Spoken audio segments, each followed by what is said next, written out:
This is what worked for Dusty to become an over 300 pound human being. And if you're not over 300 pounds yet, muscle that is, and you've done everything you can do and you haven't tried these ideas, then that's what we really wanted to bring this to you. You know, our channel is all about just trying to educate. I want you guys to be the best that you can be. I want you to be safe when you're using gear. I want you to make the best possible gains that you can. So like I said, we're not trying to sell you anything.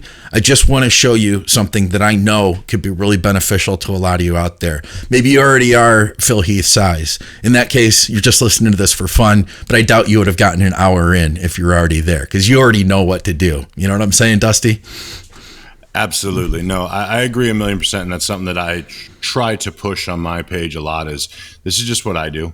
Yeah. And this was topic people had asked about. So again, take the pieces you learn from here that are of value, take them, throw the rest away, and find the program that works for you. What's up, guys? Welcome back to Think Big Bodybuilding Media. I'm Scott McNally, and of course, I'm with Mr. Progressive Overload, Dusty Hanshaw. How do you like that intro? I like that. It feels a little weird without Ron, though. It's really odd, but at least none of us are in the middle.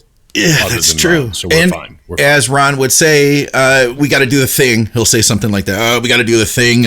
Like, share, subscribe, comment, and ring the bell. I can still do that. There it is. And of course, guys, we're brought to you by all of our advertisers today. So thank you to Mutant. Use code Dusty20, or if you want, Big Ron 20, either of those will work. And let's shout out True Nutrition, truenutrition.com. Use our code THINK. And, speaking of True Nutrition, owner Dante Trudell, he was a big part of really getting you into heavy progressive overload. And that's what we're going to talk about today. If there was a show we could have Dante on with us, this would be it, Dusty. This would be the show. The reason I wanted to have you on and do this, though, is, I have a client and that, he's doing a push-pull legs progressive overload type split, and tells me everything's going good, and then he doesn't talk about his training for a while, and then he comes to me and says, hey, I want to go to something else because I've been trying progressive overload and I've been stuck at the 60-pound dumbbells on bench press for 2 months. Right. I was like, well, what do you mean? You've just been trying? He said, yeah, I just pick up the 60s and I try to get more and it's just not working. So I see things like that. I put up a thread at Patreon. People are saying, I've tried progressive overload. My joints hurt. I continue getting injuries. Now, I thought it would be really good to dig beyond the surface as to how do we actually make progressive overload work for us, not get hurt, make it continue to progress, and make at the end of the day, all we're trying to do is grow the most muscle possible. Right. It's funny because there are only a million ways we can start this, this conversation, and how to build the programs, because none of these things are wrong or right, but things to think about.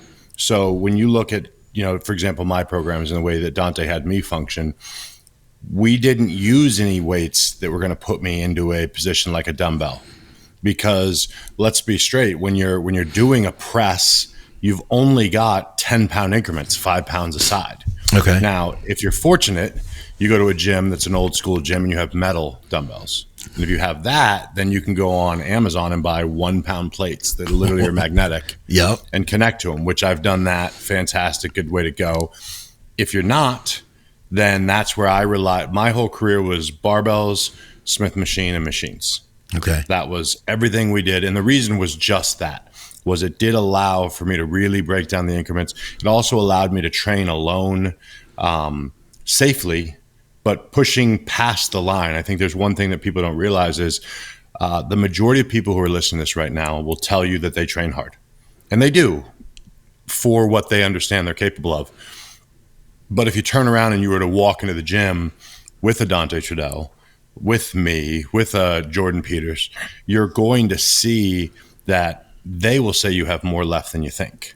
You don't really have that depth of range. So on the subject of your client in particular, one of the things that gets missed is he's walking to the gym saying, I'm going to do one more rep or one more pound for sure with these dumbbells. I grab the 60 every day. That's what I'm going to do. You're going to have to be a little more creative with progressive overload. So let's make up a number. How many reps would you say he was getting with those 60s? Just make up a number. Let's say 8. Okay, he's getting 8 reps. Now, obviously, I mean, you guys got to remember, 8 reps. To go up 1 rep is a ton of, like, if you're doing percentages on how much that bump is, it's actually a ton. I mean, what would that be? 12.5%? Something like that, yeah. Increase right then and there. I mean, this week do your job and next week go up 15%. And you know what I mean? Right. Or anything in the world. Like, think of how big that is. Yeah. For just 1 more rep. Well, he can't go 1 more pound because there aren't, 61-pound dumbbells in his gym. And I'm just going to pretend that his are the rubber so he can't add the thing. Okay. Well, what you can do is say, okay, I've hit the wall. I did this 2 weeks in a row and I got the 8 reps. Something's got to give. So next week you say to yourself, all right, let's change our rep range goal. Yes. Okay. Because Scott's got me doing 8 to 10 on this heavy set and I'm not getting past it. All right, let's dump the weight down and let's do 10 to 12 for my heavy set. Bump my drop back set. I'm assuming you're doing drop backs. Drop my drop back set down in weight as well, and maybe make that one 13 to 15 reps. Yeah. Now he's going to go use the 50s or the 55s and get there. Now at this point, let's just say that he does reach his 12 rep goal and it takes him 3 weeks to get there. Relatively safe assumption that when he goes back to that 60, he will be able to get 9 reps. Here's where I run into an issue when the reps are that low, particularly with like a dumbbell. Cool. Well, next week or 2 weeks from now, because I know you got an A/B program, he's not going to be able to do 10 reps still. Because again, that's still an enormous jump. Yeah. So what I would rather he did was with those 50s or 55s that I said, all right, get 10 to 12. Let's say he gets to that 12 rep range and he's like, all right, I got it. All right, rather than going back up, why don't we now say, okay, let's try to get to 10 to 12 reps with these 50s or 55s, but we're going to do a 4 count negative. And I always have to specify this when I say it. 4 count is not 4 second. Okay. So 4 count is 4, 3, 2, up. Okay. So it's just controlled. You know what I mean? Yeah. Now he'll probably find that he just did 12 when he was doing them normal. Now he's back down to 10. Okay. Now, when he gets back up to 12 with that controlled negative, I can almost guarantee you when he bumps up to the 60s, goes back to his original pace, again, not sloppy, but his original pace, right, he's going to find himself in that 10 rep range now, which is the high end of his original 8 to 10 rep range you had him on. And at that point, I'd say, okay, cool. Well, now in 2 weeks, we're going to shoot for 11, but it's always finding a way to say, you're really trying to like ram your head into a wall that's not going to work. Yeah. Because even if he pulled a rabbit out of the hat after 4 weeks of missing and somehow got 9 reps, well, 2 workouts from now, 2 chest workouts from now, you're not getting 10. Right. So you've got to be realistic about 2 things. Number 1, you don't always have to go up in weight. There can be better form. You could be connected better. There's other things to pay attention to while you're doing it. And what I really try to push people with, and I'm kind of going to go broad here just because there's so many topics, is a lot of people talk about injuries with progressive overload. Right. Well, what comes with those injuries, the reason that those take place is because you are literally saying, and I'm going to stick with these dumbbells right now, okay, I got to get 9 reps today because I got 8 for the last 4 weeks. And you let yourself get sloppier. Well, even if you get 10 reps today, you didn't get stronger. Your reps got uglier. They need to look the same. You know what I mean?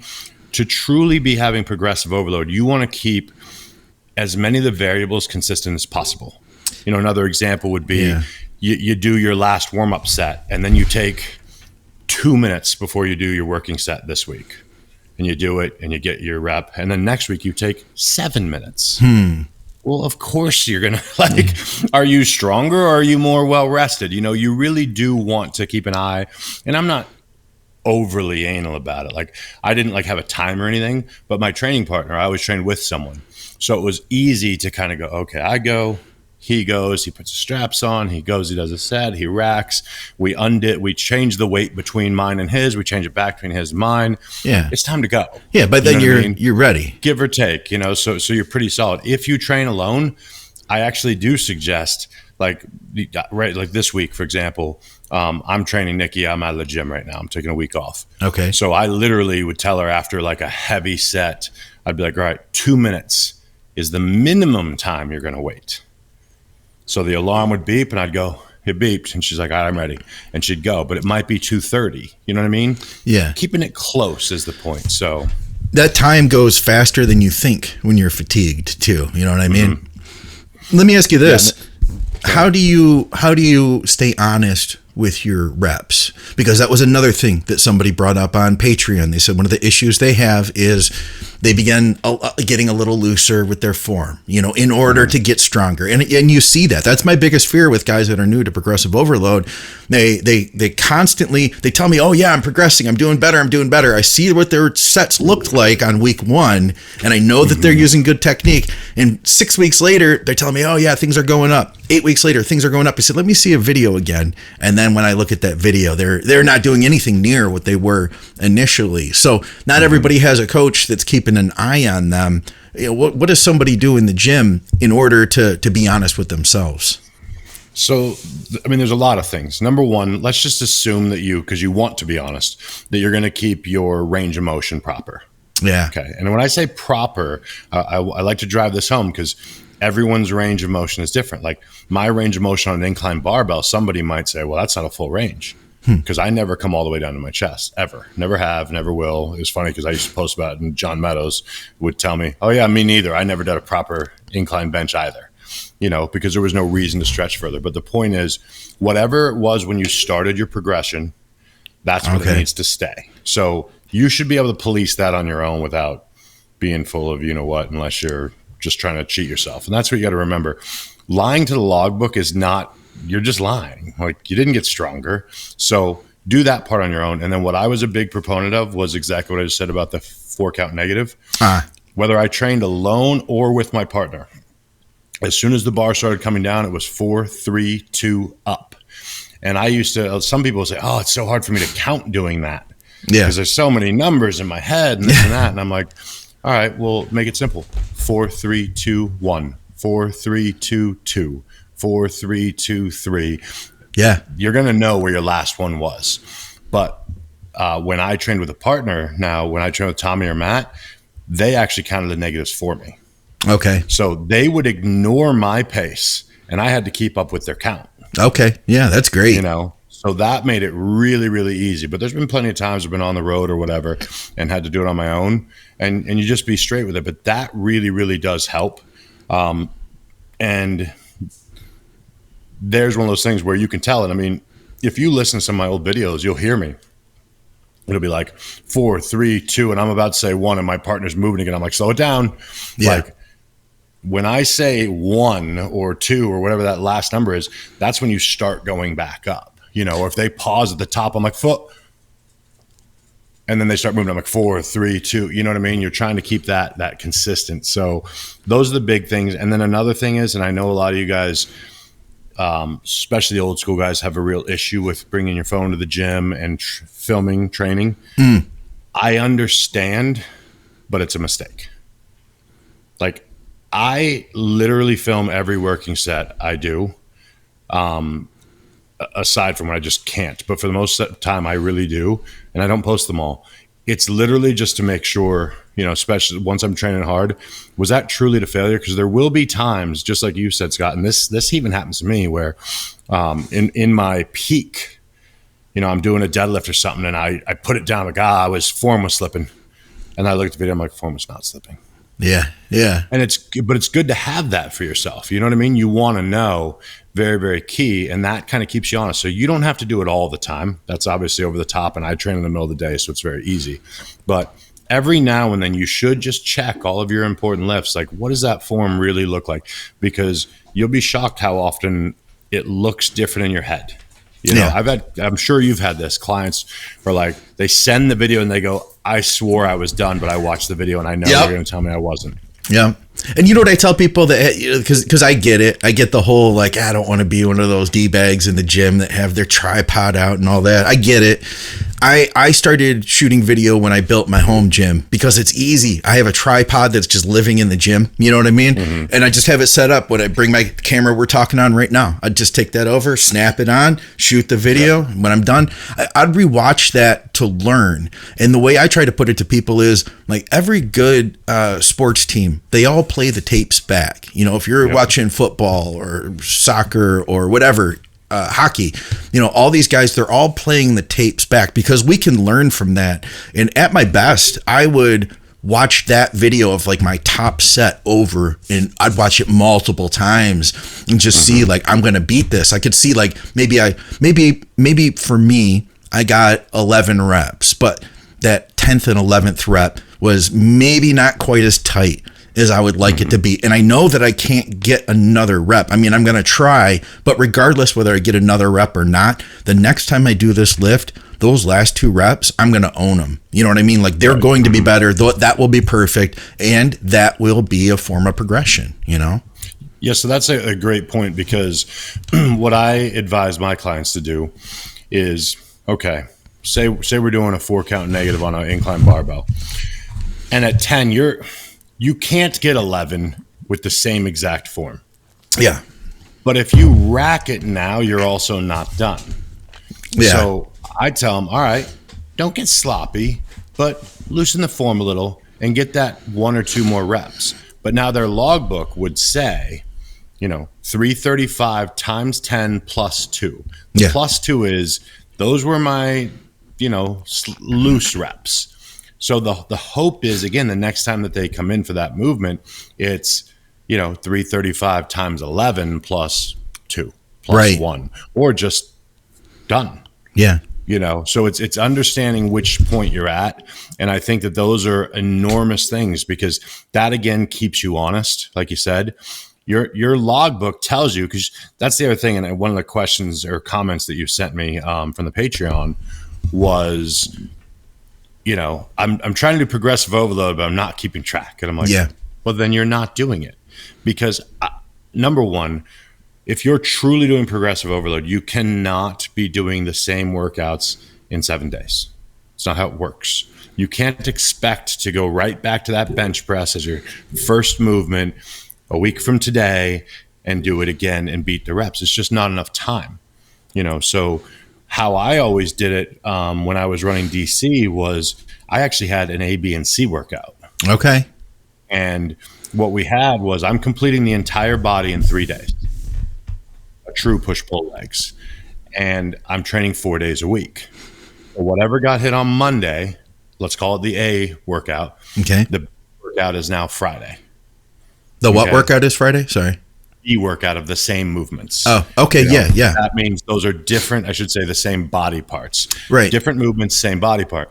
Now, when you fast forward to next week, because I always trained a Monday, Tuesday, Thursday, Friday split, what was once a week ago was a Tuesday workout is now a Monday workout. Yeah. Because obviously you finished on Friday. And again, now that Monday workout, Friday's workout is different. So what's happening is, it's actually the 4th workout between day 1, then you got a 2nd workout, then a 3rd workout, is your next time trying to beat original numbers. That gives you enough time to make sure you're getting stronger. Because I feel like it's a mistake to say, my bench isn't getting stronger and I'm benching. Yeah. You know, okay, but what else are you doing? Because when I come back to the Smith barbell press, I've done we're going to call it a regular incline Smith barbell. Well, I've also done a regular incline hammer strength on my B workout. I've done a regular incline barbell press on my C workout. And now I'm back to that Smith incline. Yeah. Well, that means I've had all those workouts in between to make me stronger, and the time. So when I go to that workout, I'm ready to beat the number with a rep or a pound or tightened form or a loose rep. Like I said, I mean, as long as you're honest with yourself, those things are in play. And keep in mind with form, especially because a lot of people talk about injuries, there's certain things we all know. If you're doing a deadlift and it starts to look like you're a Great Dane taking it in the backyard, we're now in the danger zone. Yeah, drop the bar. You know, so that's another thing. If you are fortunate enough to have a great training partner and you're doing progressive overload, it's fantastic because, you know, I was fortunate enough to have two guys, Tommy and Matt, that were both machines in the gym. Oh, yeah. They would go. So what it meant sometimes was they're going up for a rep, and then they come down and they're doing a deadlift or something, and they start driving up, and I'd go drop it, and they just boom. That means I've seen your stance change or your low back roll or whatever. Just trust me. Yeah. We ain't chasing that rep. You know what I mean? Yeah. And that's another benefit to that if you have that option. If you don't, just be honest. You know, it's relatively simple. I've never had an issue knowing when form slipping, and you want to err on the side of being too cautious. Like I said, I have many times said my form slipped and then look in the mirror and went, or I mean the video and go, oh no, it didn't. But I'm still glad I put it down. Yeah. Well, what about, now you mentioned the logbook and the value of it. Do people need to absolutely logbook every exercise they do? Well, so everything I did was progressive. Okay. So for me, the answer was yes. For most of you, no. Okay. So, because for example, like we talked about the dumbbells, I was not doing a dumbbell spider curl and expecting to increase reps. Yeah. You know, I'm doing things where I can use a little body English and move some weight to do those things. So, and this is another area where I'm sure I have clients that are like shaking their head right now because nothing we're talking about applies to them. I don't write every routine the same. Of course. So I have clients that are dumbbell curling all over the place. I would not record those. I would not, because again, you're not trying to walk in a week from today when you did the 40s for 12 and do them for 13. Yeah. You know? But let's say you've got a drag curl, you know, rest pause set that's part of that workout. Oof, yeah. Log that one. We want that logged. You know, if you're doing triceps, I don't need you to talk about your rope press down. Don't care. Yeah. Yeah. It's, I mean, I always joke that a rope press down is for your elbows, not for your triceps. Like, I'm just getting them moving because I'm about to lay on the ground with, 200 and something pounds and do some dead skulls. I'm recording that one. Yeah. You know what I mean? Yep. The other thing is, though, is it's not bad to. So if you're somebody who likes that, record them all. You know, it's not hurting you. But I find the most powerful part of a logbook that people don't understand is, so your workout, this is where I think most people who do progressive overload and can't click with it or don't do it right fail. Yeah. My workout started long before I walked into the gym. So, I mean, and again, I'm very aware that we have very fortunate situations with it being my job and as far as lining up time perfectly and all those things.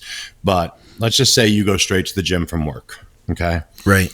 Well, what I would suggest is you drive to the gym, you get to the gym, you get to the parking lot, you get your music going, you start sipping on your pre-workout, and you go to your logbook and you pull up the numbers you did last time and you write them down on today's log. So you did incline barbell 225 for 7, 3, and 2, meaning a rest pause set, 7 reps, 3 reps, 2 reps. Right. Okay. Then you write next to it equals 12. That was LT last time. Yeah. Underneath of it, you write TT for this time. Then you go down to the next one. You write it down. The next one. Now you read it. What do I have to beat today? I knew what I was going to do before I got to the gym. I had a plan because, again, my logbook was written well. If it said +2s and, knowing something got a little sloppy, I'm like, okay, I'm not going up today in weight. Yeah. But I'm getting at least one more of those clean reps. And I have it in my head. And I was so obsessive, Scott, that I didn't want to beat 12. I wanted to beat 7. Okay. Then I wanted to beat 3. And then I wanted to beat 2. Now, you're not always going to beat all of those. Yeah. But it makes sure. So when I get under that bar on my first attempt, I'm like 8. I might get 7. So I rack it. I'm like, okay, now we're behind the 8 ball here. Yeah. Now it's got to be 4. It has to be 4. You know what I mean? Yeah. And it does really help. And I think so many people overlook those little details. It's like, when I do rest pause, I do 15 deep breaths, which takes roughly 32 seconds. Okay. I kept track. 32, not 31, not 33. Yeah. But, so it was just a deep breath in, pause, let it out. But during that time, I'm breathing, I'm walking over, I'm taking one more glance at that logbook. I know what I need to get. Getting locked in. I'm putting, like Ron always teases me because I would always take my wrist straps off, like loosen them, and then check the logbook, sit back down, tighten them back up as if they needed to be loosened. They're on for like 20 seconds. It's not a big deal. But again, it was all part of my process. And I think that so many people, you guys, you can't think you're going to get progression like Dorian Yates and treat your workout like your 16-year-old daughter. Unless she's my daughter because she's insane. But, you have to walk into the gym with a plan and be ready to execute. And same thing, funny because I just brought her up, but the other day she's like, I had a terrible leg workout. And I was like, why? Like you live at the gym. Yeah. Like I was pissed. Like, what are you doing? She's like, well, I was busy all day and I didn't get my water in and I didn't really eat. And I'm like, well, you're an idiot. Like, what do you? Obviously, it's fatherly advice. Don't be an idiot. But the point is how many of y'all that are listening to this, they're struggling with progressive overload, can say that you made sure you were eating on time, that you got your water today. And I understand, again, that you guys are not professional bodybuilders and things happen, but you can say at the end of the day, okay, listen, I'm a little behind. Right. So let's bring some aminos to work and some salt and just have them there. Sit at your desk or whatever the hell it is you do. Slam a liter before you leave the office. Right. Let's make sure we get that hydration back in place. Did we get our meals in? Okay, are we a little behind? And for example, me, I need long gaps between eating and training. I don't like to feel full. I don't get nauseous. I just don't want to feel bloated at all. Okay. So I used to have like a 2-hour gap. Really? Before training. I love to do that. See, I would be starving. I would literally halfway through my workout, I'd be starving and going hypo by that point. Yeah. I would be hungry during workouts, and that's how I liked it. Okay. But let's say something happens and, there's traffic and I was pushed back. Yeah. I'd be in the car and I'm like, okay, I can't get to the gym with 3 hours. And back when I owned the stores and was working crazy hours, I'm like, I also can't push this workout back. Yeah. Because I'm not getting any sleep. So I'd like, okay, I bet you I can eat 4 ounces of this chicken right now. Okay. And that'll keep me full. My post-workout meal just lost 4 ounces of chicken because I'm on a diet, and that's fine. But I made sure, you know what I mean, to kind of, how can I keep this as similar as possible? Yeah. And I really think that it sounds like overthinking, but again, you're asking, because when you're progressive overloading, you really are. It is the best you can be.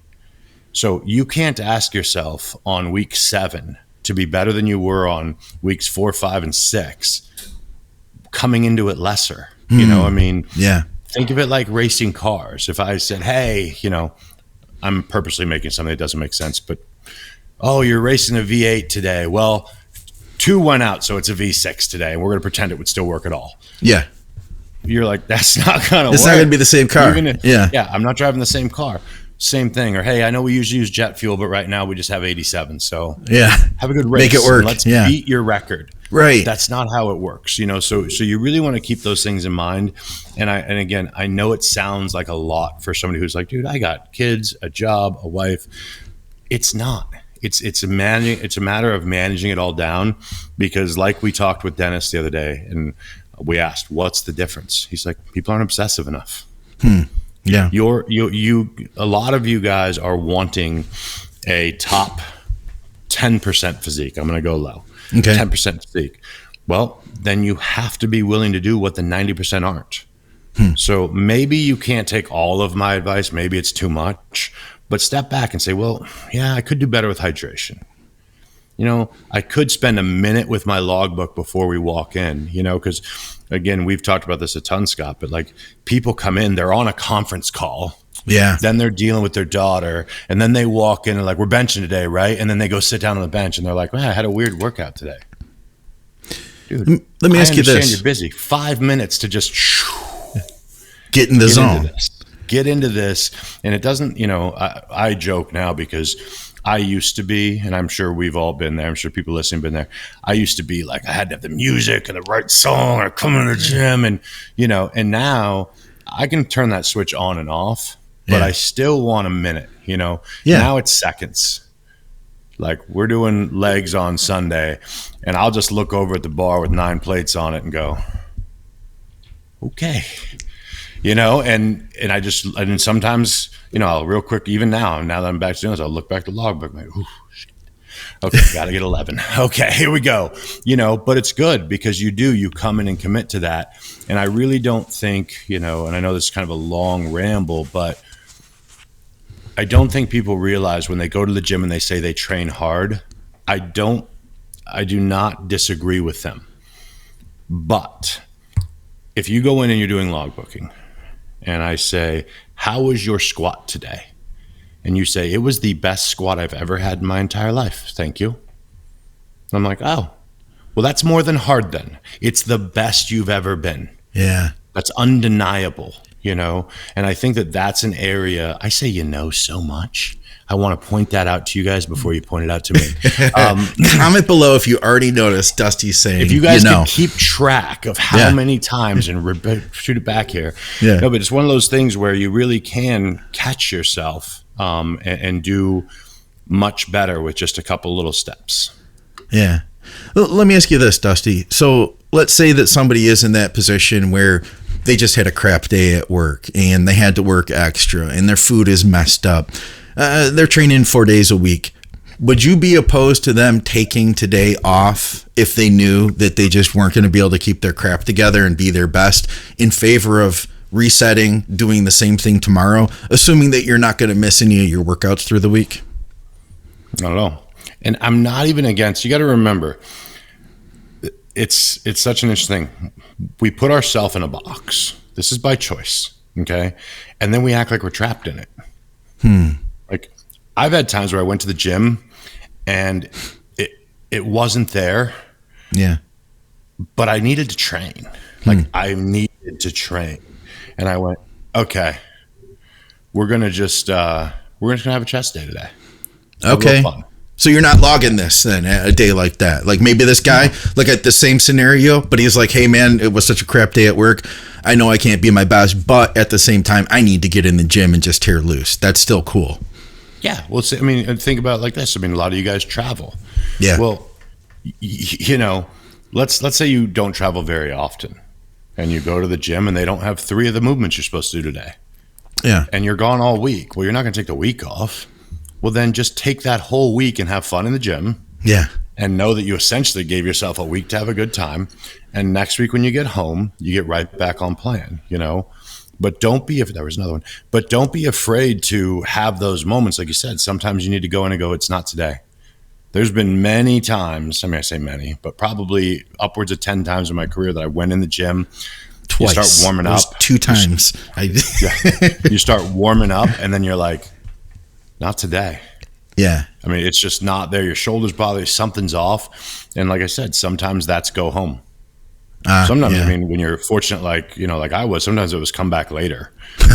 But you do want to be able to have that because you're also setting yourself up for mental failure. You know, and you have to be mindful of just being a bitch also. So it's not always going to be perfect. Yeah. But there are the days where you're like, my right knee hurts. Yeah. This ain't the day, guys. You know, this is the day that you go, okay, wait a minute. Does anything else hurt? Because a lot of us, this is the pitfall I had with progressive overload. And I guarantee you some of our more hardcore listeners are in this too. You do not want to take your cruise period. And it's not because you're trying to be stubborn. It's because you love to train. Yeah. You know, it's the hardest thing to do is to not go. I always compare it for people who love training. It's as hard for us to not go as it is for people who hate to train to go. Absolutely. So you have to say to yourself, wait. You know, I used to always do that. Something would bother me. I'm like, does anything else feel off? And sometimes the answer was no. Okay, well then we might need to move around some movements just on this body part. Maybe I'm not training chest or shoulders this week at all. I'm just going to give it a week, but I can still do everything else. Again, remember, these are our rules. So, you know, if you have a specific injury, I shouldn't say injury, a specific pain, sometimes it just needs a week to be left alone. Sure. So you go do your pulls, your other stuff. You take those days completely off maybe, or you touch triceps or whatever it is, you'll be fine. And the big thing to remember is you can't have that big step forward if you're not willing to take the small step back. Taking those time periods off is very, very, very valuable. Yeah. I will tell you guys this. So since my coma, back to training, doing my whole thing, I have not needed a single cruise period in almost 3 years. You're kidding because me. I'm not training hard. Oh, okay. I'm just going through the motions. Nikki decides to start prepping for a show. I start training. Last week, I'm in the gym doing back, and I literally told her during, I'm like, today's the last day. It was a Thursday. Okay. I didn't wait till I'm like, today. Yeah. And I was so happy. I'm like, I'm finally training hard enough to need a cruise, you know? But Yeah. I want people to keep that stuff in mind. It's like, and I guarantee when I start back Friday, because again, I'm just doing 1 week. I'm not an animal like you guys. I'm not training quite that hard. 1 week, I start Friday, I will be stronger than I was the last time I trained on a Friday. Sure. For sure. And because this isn't a true cruise and I'm not training to that level, I will start back with the old numbers. One thing that I saw in the question box was how to handle coming back from a cruise. This is another area that people mess up on. So let's say that, again, I love using incline bench for some reason today. Incline bench, you were doing the 335 rest pause and you were getting 14 reps the last time you came in. Okay. I do not want you to come in and put 335 on the bar and try to beat 14 the first day back. After a break, what are you going to do?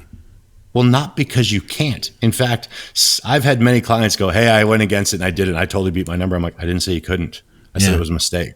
Okay. You're limiting how far you can go back up, how many weeks of progression we can have. Oh. So if you have a 12-week cycle of blast, where you're training all out, you're doing progressive overload, I go back to like week 8 or 9.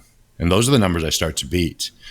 And this goes back, in my opinion, to proving why the logbook works. Because I just told you possibly could beat your week 12 numbers on the first week. But I can almost guarantee if you go to your week 9 numbers and just try to beat those, you won't do what would have beat your week 12 numbers. Because again, you're trying to beat those numbers right there. I want you to push as hard as you can, but you're just going to kind of downgrade a little bit.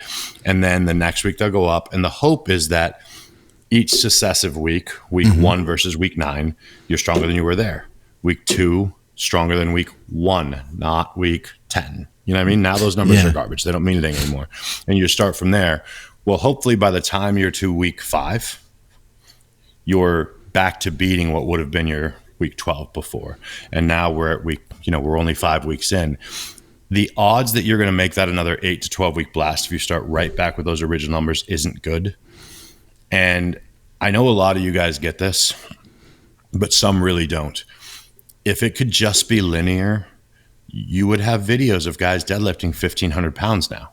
Yeah.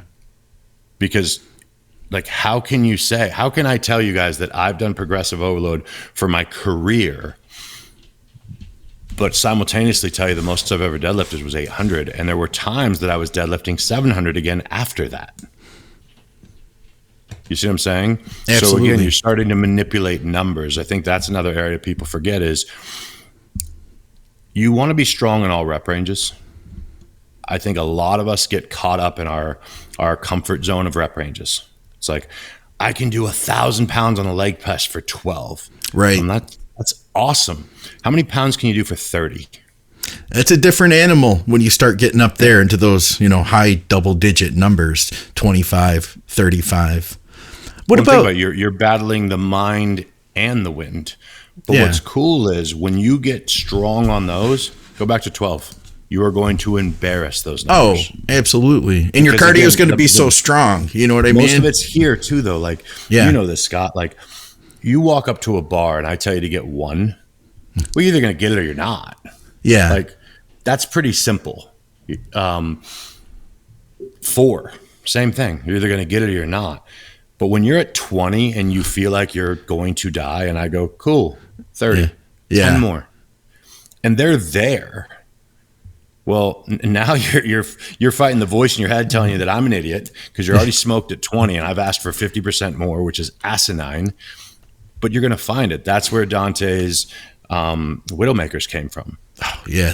That's my favorite movement in the world. Understand Widowmakers is because they read Widowmaker set of 20 and they said, got to do 20 reps. Yeah. And they'd go 17, 18, 19, 20 rack. Racked. And they're done. I'm like, no. 13. Oh, shit. Yeah. 14, 15. There's no way. 16. There's absolutely no way. 17. This is not possible. I mean, these are the conversations you're having during this. In between each rep. Yeah. It's, I used to stop at, say, 15 reps and I'd get 2. And then you're like, okay, you just get one more. So you get one more. You're like, you got one more in you. One more. And now you get to 19 and you're like, I'm not stopping at 20. There's gotta be 2 here. And that's really, it's fun because it really gets into your strength mentally, but when you get in the habit of slaying dragons, you are going to be stronger in everything. You're going to be stronger when you drop your rep ranges down. You're going to be stronger in life. I really don't think enough people get the correlation between putting yourself in painful situations on purpose. Yeah.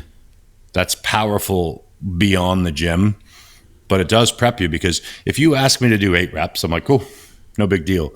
When I do a set of 50, I need a minute to think about what I'm about to do to myself. You know what I mean? Oh, yeah. Well, like, it's just a different thing because you're hitting 30 and you're like, how? Well, how? Because you have to. And if you're using weight like that, I'm not asking you to get like a 1 rep max. The likelihood of you getting injured with a weight that you can handle for 30 reps is going to be a lot less. You know what I mean? We sure. had a couple things because just to harken back, we did have people that said, the wear and tear that they felt, joint issues. I feel like I had a lot more wear and tear and joint issues doing higher volume just from repetitive use versus, the likelihood of me getting hurt handling a dumbbell press with a weight that I could handle to absolute failure progressing, it was way less. I'm working within a weight that I can handle. Even on rep 8, 9, 10, 11, 12, I could still stop and put those down at any given time. It's the hardest thing I've ever done, but I'm not using a weight I can't control, For sure. Well, I think that's the area that people mistake. Not getting sidetracked, but trying to point something out. I've had people watch me do a lift and they're like, dude, that was, 7 reps with 680 pounds on a deadlift. I can't even imagine what you could get for 1. And I'm like, it's not what you think. You can't get that many. And let me tell you why I know that. Because when I walk up to 680 pounds or 700 pounds, I know it's going to go. Because I'm shooting for 7. Yeah. Shooting for 8. Yeah. There's no mind screw of if I can even pull this off the ground. I misspoke earlier when I said 1 rep, whatever. I didn't actually mean 1 rep I've never done before. That's why I put so much respect to powerlifters, because I've never gotten under a bar. I didn't know if I could move it. Yeah. Because again, I'm progressing in a higher rep range. When I get 8 reps with 7 plates aside on a deadlift, I don't go to 8 plates aside. Yeah. I go to 7 plates aside, not 5. And you've handled weight like that like 100 times at this point, Yeah, there's no, so that is a huge difference. Where people, to come back to the question, wear and tear, I'm going to assume you guys are actually training as if you were under my tutelage and you're truly taking your sets to failure. Well, then you have to lower your volume. You can't, I write programs I can't do all the time, because if my clients trained as hard as I do, they couldn't do it either. It took me a minute to get I get it. Yeah. So that's the difference. It's like, it baffles people. And there are certain, I want to make sure to clarify this too. This isn't ego stressing here. It's also how you can connect with a body part.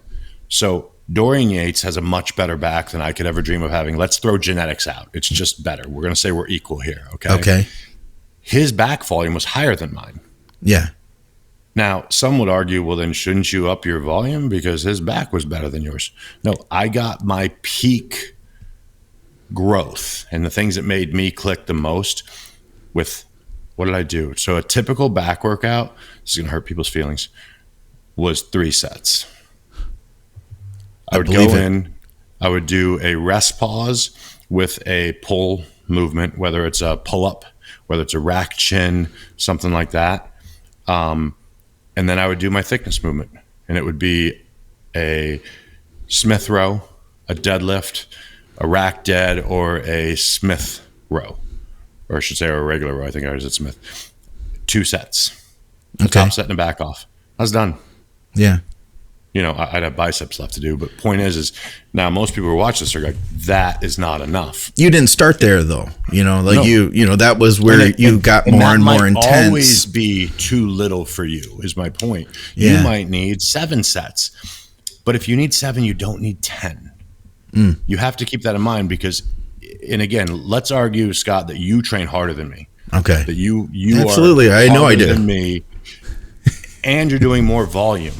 Okay. Because that's what works best for you. There's still a point where you can't go higher because, again, remember, I just told you, let's say it's Monday and you're training back. You're hitting it again Friday. Yeah. You cannot annihilate it as if you got 7 days between because you've only got 4, 5. We're looking for that trigger for growth, right? Mm-hmm. With the little smallest amount of volume it takes to get that, so we can recover fast enough to do it again Friday. And that's the part that people have a hard time with. And I, this is why I was nervous about this topic because it can go so far. On the flip, you know, I just watched the other day, JP put up a training video. Okay. I should say multiple sets from his workout. And I looked at the volume. I'm like, whew. It was a lot. He is an animal in every way. We all know that. Yeah. And I mean, there had to have been 5 to 7 movements. Okay. Don't quote me, guys, but just go back and look. And people are going to go, well, he's doing it and he's a monster. Yeah. Again, factor in. This is number 1, and I could say this because Jordan's not quiet about it. It takes a ton of drugs. Yeah. Step 1, okay? Step 2, he's JP, you're not. Neither am I, okay? So he has found for him that is the perfect way. And looking at his freakish physique, I agree 1,000,000%. But I really need you guys when you're putting together your program. So when you say to yourself, I'm breaking down, okay, why? Don't throw away progressive overload. Where's your volume? Is it too high? What movements are you doing that you shouldn't be doing, that you should throw away? But for some reason, you saw Dusty Hanshaw doing them, you saw JP doing them, you saw somebody doing them, and they've got this muscle you want. Yeah. Nothing's magic. I can't tell you, Scott, how many times someone, especially like when I put up like skull crushers, like 225. Yeah, and they'll be like, oh man, every time I do skull crushers, my elbows feel like they're going to explode. I'm like, well, then stop doing them. Yeah, yeah. They are not magic. There's nothing, you know, you remember back in the day when people would go, if you want big legs, you got to squat. Yeah. I'm like, if I want a giant ass, I squat. Like, I loved to squat because it was an ego movement. Oh, I was strong as hell. I mean, the gym stops. I'm repping 6 plates aside for 10. And the only thing that happened was my ass got bigger. Like I was That's a hockey thing, I think, too. The hockey guys, they get crazy glutes out of any leg movement, especially the squats. So then, you know, you have to say, I got to be that guy. I'm going into the Smith. And I'm sliding my feet underneath of me like completely, and my stance is narrow. And guess what? That's what it took for me to grow. Okay. I have clients doing progressive overload, squatting. So I just want to remind you guys that you need to look at all these factors, because if your shoulder is constantly the thing that's going, then maybe the movements that are hitting your shoulder need to be changed. Maybe the volume needs to be changed. But I have to tell you, and this is always something that I steal from Dante. Scott, let's say you can do bench press, 405 for 2. Okay. I'm going to argue without question that eating the way you ate in your prime for bodybuilding and taking the supplements and all the things you did, when you get 405 for 10, you will be bigger. Oh, yeah. That's progressive overload. Yeah. You will be bigger if you're doing all the other things, and we're assuming everyone that's watching this is doing the best of their ability, those other things. Then I promise, if you are stronger with the same form, you are bigger. One last and again, question. Stronger for you. That's Right. another thing people always get into. It's like, I don't care if that squat is 135 pounds. If it used to be 70, Yeah. you've almost went up 100%. That is nasty. And that's the only part of posting videos I hate is people will go, oh my God, that was 10 plates aside. I'm like, throw that out. What I wanted you to see was at 8, most of you would have stopped, and I did 3 more. I don't care if I only had, I wish I could erase the weights and you would just see, oh, it was the 3 reps he was showing us, not the 10 plates. Yeah. Because that's your progression, and you don't want to, it's not a contest. Like, I don't want to go squat with James Hollingshead. But I could beat him in a workout if I added 2 reps to my number and he added 1. Huh. Yeah. I get what you mean. So keep that in mind. And again, you don't compete with anyone else, but you want to remember, like, I used to do that. And I told you this before when we talked about the show. I've never trained with anyone that was stronger than me in my career as far as daily. Okay. But I can promise you, I knew Tommy's logbook. Yeah. And when Tommy got 2 extra reps, I was like, mother. I got to get 2 extra reps today on my numbers. And sometimes you don't, but it was an extra spur. Yeah. And he was pushing me, chasing, and I was pulling him, running. You know That's what I mean? awesome. And that's good bodybuilding. My 3rd best partner of all time had zero desire to ever be a bodybuilder. He just loved to train. He was an animal in the gym. He was probably 40% as strong as me. Okay. Yeah. I mean, it was like, hey, if the gym's empty, let's use 2 leg presses today because this is a pain in the ass. But damn if he couldn't push me when he get 3 extra reps. I'm like, son of a. All right. And again, I still have my logbook that I'm trying to beat, but you did get that little extra nudge, and I would see improvement from him. And oftentimes when you're training with younger guys, their improvement's faster than yours. Oh yeah. Yeah. They have more room. They have more room, right? Yeah. And that's what makes it fun. So you were going to say something? Yeah. I've got one more question for you. And this is something that was also posted, because basically, guys, I posted I made a post in Patreon, and I had said, hey guys, what are the issues you've run into with progressive overload? So Dusty and I had been looking that over, and we're trying to address a lot of that here. I've heard this from a lot of people. One of the actual questions was his biggest issue is the mental battle of feeling like you failed when the progression significantly slows down. How do you deal with that? I mean, I almost feel like there's 2 ways you can look at it, but I've seen people who have felt literally like their training isn't fun anymore because they're not able to progress. They've like, I failed, so this workout sucked and I'm not good at this. So I would much rather go to a plan where I don't have to think about this and I can just get a good pump every workout. You know what I mean? So this is tricky because now to me we're getting into my weirdness, and I have a lot of weirdness for those who haven't figured that out yet. But tune in every Wednesday for Dusty's weirdness. How you choose to look at shit is your fault. So if you went into the gym, it's like a prep. Okay, I'm going to try to make a parallel. Yeah, you go into a prep and you do everything your coach tells you to do. And this is something you can ask my clients every show. Night before the show, these are the questions I ask. Did you cheat on your diet? No. Okay. Did you do every step of cardio or whatever I asked you to do to 100% of your ability? Yes. Okay. Training. Did you train as hard as you possibly think you could have for this show? Yes. Is there anything about this prep you would change? No. Okay, we're fine. I don't care what happens tomorrow. Because everything that was within your control was handled to the highest level.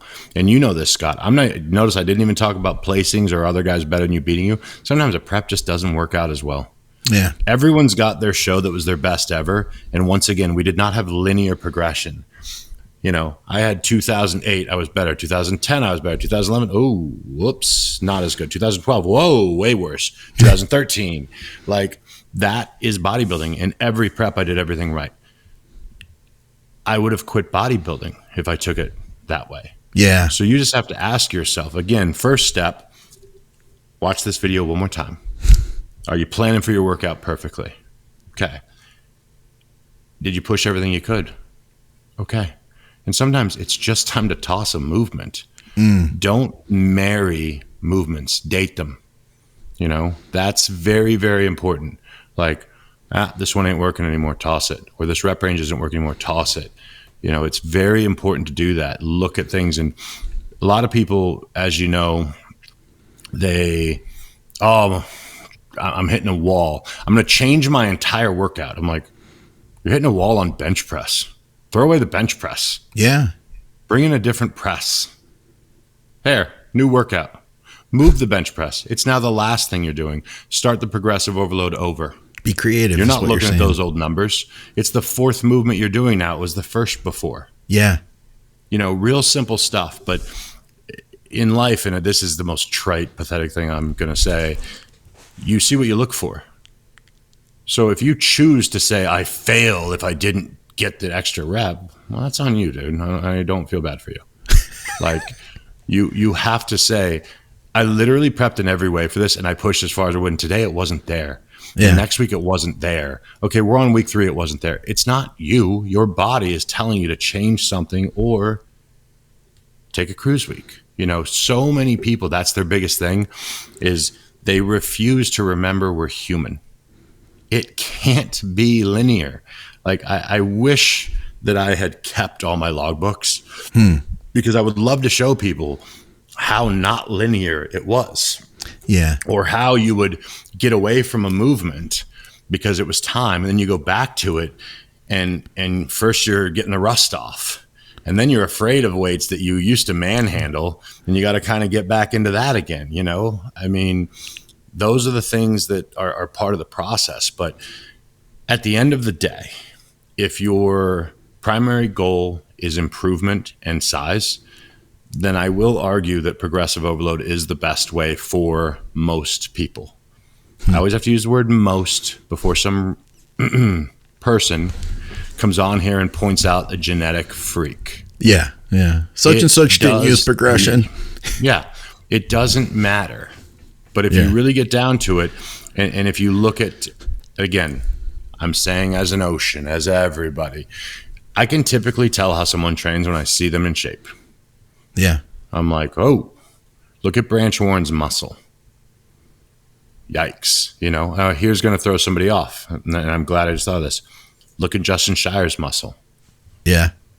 Guess what, guys? He trains progressive. You guys get confused when you see the way he chooses to do progression because his form is so tight. Yeah. But trust and believe it's progressive overload. It's just within his flawless form, and it absolutely works for him. I was actually, you'll laugh about this, Scott, but I was going to do a video the week that I decided I needed to stop training for this week. The plan was to do rows in flawless form. Okay. Because I can do them. I've done them many times. I can't imagine that. I can't picture that. Smoke my body okay. the way my rows do. Yeah. So it's not ego that makes me do it. It's results. That is how I get the best results. But if you go in the gym and watch me curl, you'll go, well, that's super light and very focused. That's what gives me the best results for biceps. And then we watch the way you do legs, which is a whole other animal. Yeah. So all of these things over time, I figured out what works best for me. Yeah. And if you looked at the form, you would think different people were walking into the gym because it's like, why would you row like you're, having some sort of an attack and then, and then hack squat so controlled. Well, that's how it works best, so factor those things in. But I mean, again, if you look at genetic, I did list elites when I was pointing that out, but even in your gym, typically there's a different look to muscle that's just trained harder, not sloppier, not heavier, but progressively, and I think if you want that look, and most of you on here, I think that my hope when I got into bodybuilding was that I could become popular because to a point, I'm very similar to the people who are following versus a Phil Heath. Yeah. Like we can't even have a conversation with Phil. He gets bigger arms by watching me train arms. Yeah. Yeah. Okay. Like he doesn't actually have to do it, but if he just came to the gym with me and I started curling, his arm would get a pump. I mean, that's just how it works for him, you know? So I really think though, if you are serious about growth above all else, you'll find your way to do a successful progressive overload. And if it's just about fun and you're not having fun training that way, don't. Yeah. Or in my opinion, like I haven't always logged every single exercise I've done. You know, you mentioned you log everything. I wouldn't, well, everything unless everything that was like heavy and big and basic, even into arms, I would log my key movements. Like I would log my meat and potatoes row, my pull down, my dumbbell press, and that's really about it. Those were the main things that I found that I wanted to make sure that I could progress on. And then I had some variety that I would work around that with other movements. But those were the key things. Did you control your volume with the other movements to keep the other ones consistent? To keep Absolutely. Your meat and potatoes? Yeah. Okay, so I just wanted to point that out because I hoped I was right on the answer.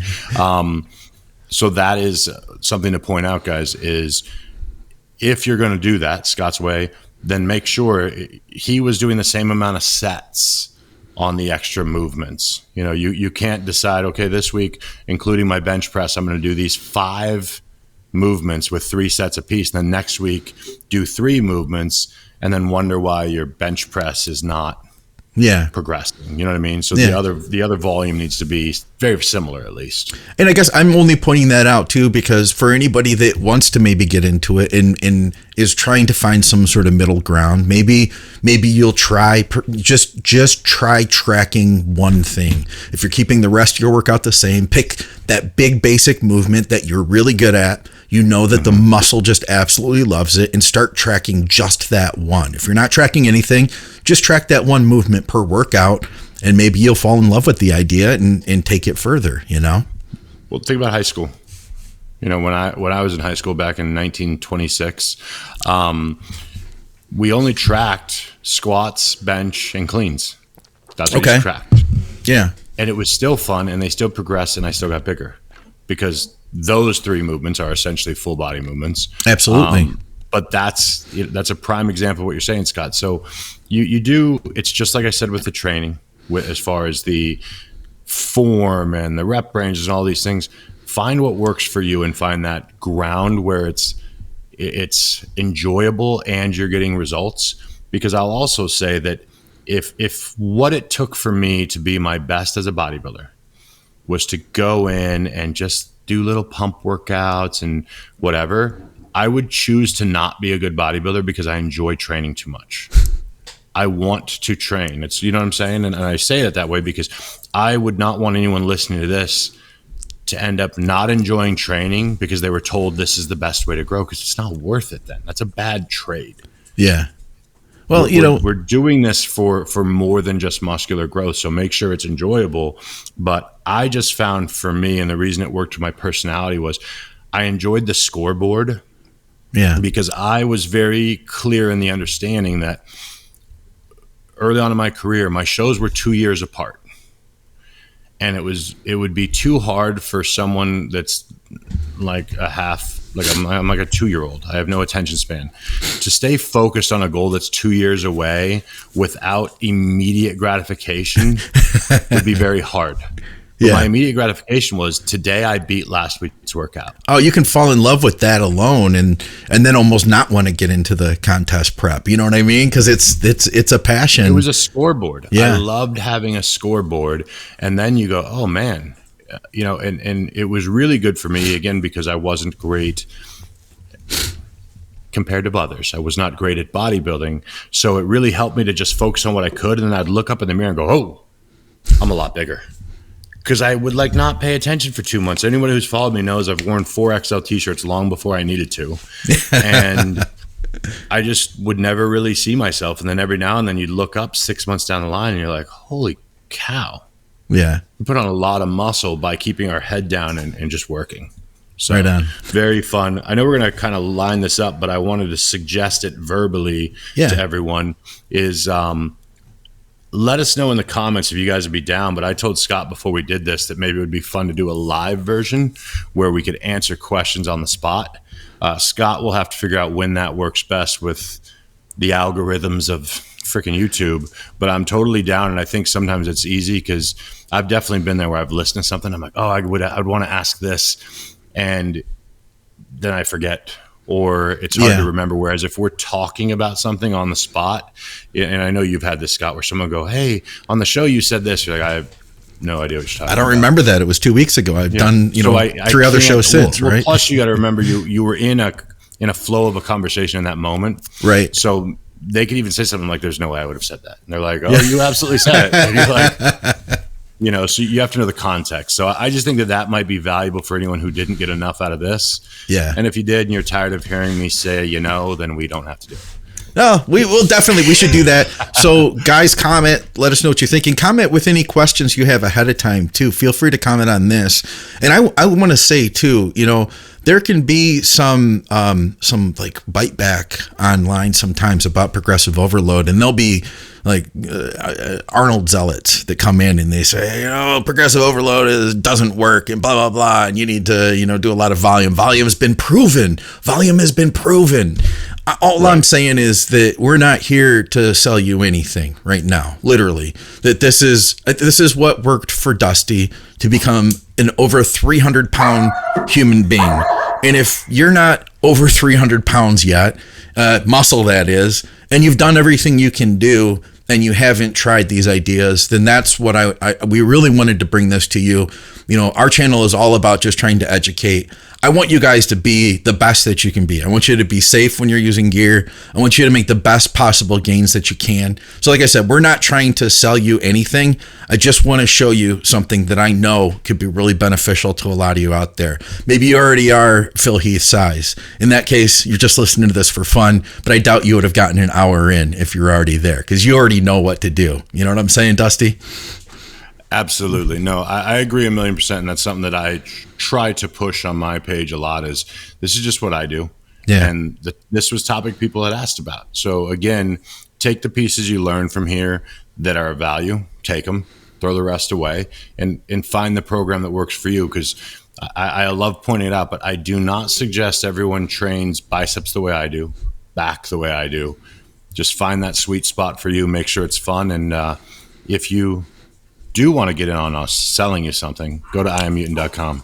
Yes. Buy some Mutant products. We'll save you 20%. Yeah. Or reach out to Dusty for some coaching. What's the best way to reach out to you? Just my email. It's dusty@dustyhanshaw.com. All right. And I send over the questionnaires. The big thing that I remind people is the majority of my clients do not compete. I point that out because a lot of times people will ask, assuming I don't. And I'm like, 80% of my clients don't compete. I like people who just have a goal they want to chase, and I don't care what it is. And Harvey is really mad that the guy is doing the bug work right now. Oh, yeah. Yeah, me too. I'll have people that reach out and they'll be like, hey, I don't know if you work with non-competitors. I'm like, dude, like same thing. 80% of the people I work with are non-competitors. So reach out to me as well, McNallyDiets@gmail.com. As Dusty already said, go to IamMutant.com, code BigRon20 or Dusty20. And of course, TrueNutrition.com. Use our code THINK over there. Get some you're going to need some carbohydrates like highly branched cyclic dextrin if you're going to be doing all this progressive overload. And also mention supplementsource.ca for Canadians. You can get Mutant products there, by the way. And also thank you to everybody from Patreon. And thank you guys from Patreon for posting up your thoughts on progressive overload. We appreciate the hell out of you guys over there. And I look forward to seeing you again here, Dusty, real soon on the next It's Just Bodybuilding and the next It's Just Bodybuilding Reacts. Those things are doing so good, man. Absolutely. We're having a blast.